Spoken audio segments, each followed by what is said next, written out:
और इसी बीच एक बड़ी खबर, जज यशवंत वर्मा मामले को लेकर एक बड़ी खबर आ रही है। जज यशवंत का इलाहाबाद हाईकोर्ट तबादले की सिफारिश, तबादले पर सुप्रीम कोर्ट के कॉलेजियम का फैसला। घर से कैश मिलने के बाद कार्रवाई की गई है। सुप्रीम कोर्ट की कॉलेजियम द्वारा औपचारिक तौर पर जारी किया गया है ये निर्देश। शंकर आनंद हमारे सहयोगी ज्यादा जानकारी के साथ जुड़ गए हैं। शंकर, क्या अपडेट, क्या जानकारी मिल रही है मामले से जुड़ी?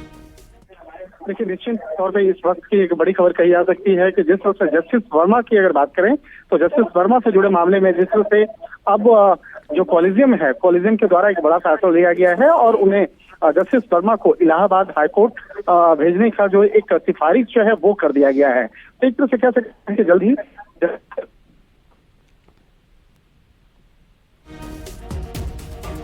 तो लगता है संपर्क कट गया है, दोबारा जुड़ने की हम कोशिश करेंगे।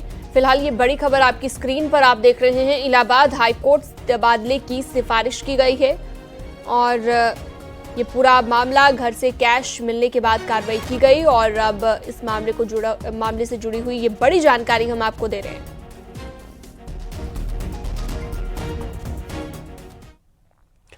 दिल्ली हाईकोर्ट के जस्टिस यशवंत वर्मा पर लगे भ्रष्टाचार के आरोपों और उनके तबादले की खबर के बीच आज बड़ी बैठक हुई। इलाहाबाद हाईकोर्ट बार एसोसिएशन की जनरल बॉडी की आज मीटिंग हुई। लाइब्रेरी हॉल में हुई जनरल बॉडी मीटिंग में 11 प्रस्ताव पास किए गए। हाईकोर्ट बार एसोसिएशन ने प्रस्ताव पास कर सीजीआई से मांग की है कि जस्टिस यशवंत वर्मा का इलाहाबाद हाईकोर्ट तबादला न किया जाए।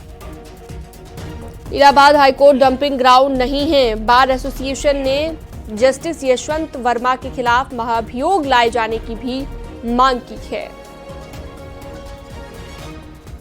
Decided to oppose his transfer to Allahabad High Court. We have requested Chief Justice से यही रिक्वेस्ट है कि उनको यहाँ ट्रांसफर न किया जाए। Allahabad high court is not a dumping ground.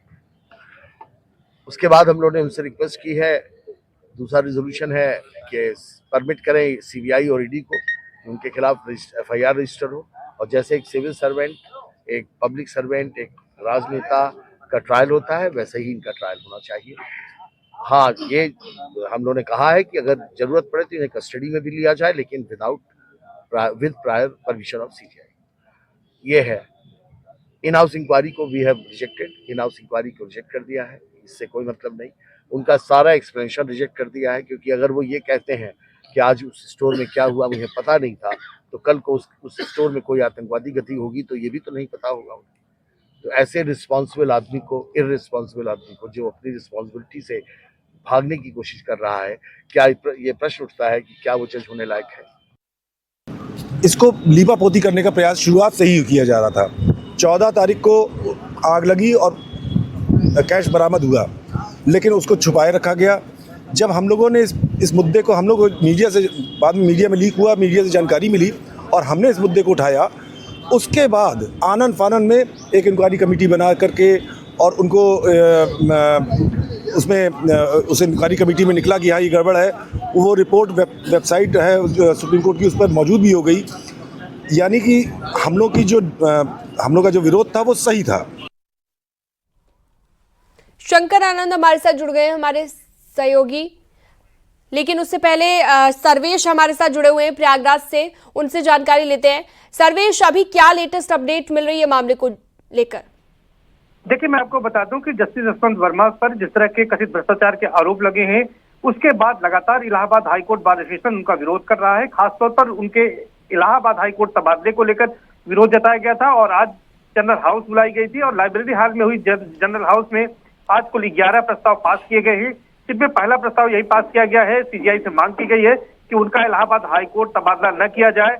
इसके अलावा ये कहा गया है, जिस तरह से पहले भी कहा था इलाहाबाद हाईकोर्ट बार एसोसिएशन ने, कि इलाहाबाद हाईकोर्ट डंपिंग ग्राउंड नहीं है। किसी ऐसे जज को जिनके ऊपर भ्रष्टाचार जैसे गंभीर आरोप है, उनको यहाँ पर न भेजा जाए। उनके खिलाफ महाभियोग लाए जाने, इसके अलावा उनके तमाम फैसलों की समीक्षा किए जाने, रिव्यू किए जाने और उनके मामले की सीबीआई या ईडी से जांच कराए जाने के लिए केस दर्ज किए जाने, उन्हें जरूरत पड़ने पर कस्टडी में लिए जाने से संबंधित कुल 11 प्रस्ताव पास किए गए हैं। खासतौर पर अंकल जज सिंड्रोम का भी मामला उठाया गया है, जिसे सुप्रीम कोर्ट ने भी काफी गंभीर माना है। यानी कि अगर किसी अदालत में कोई जज है तो उसके परिवार के लोग उस अदालत में किसी तरह से मुकदमों की सुनवाई में शामिल न हो, उसमें न। ठीक है, बहुत शुक्रिया विस्तार से जानकारी देने के लिए आपका सर्वेश। बढ़ते हैं आगे और अगली खबर आपको बताते हैं। दिल्ली हाईकोर्ट के जस्टिस यशवंत वर्मा की मुश्किलें अब बढ़ती जा रही हैं। घर से नोटों की गड्डी मिलने के बाद अब दिल्ली हाईकोर्ट ने बड़ा फैसला लिया है। जस्टिस यशवंत वर्मा से न्यायिक कार्य तत्काल प्रभाव से वापस ले लिया गया है। बताया जा रहा है जांच पूरी होने तक न्यायिक कार्यों से दूर रहेंगे यशवंत वर्मा।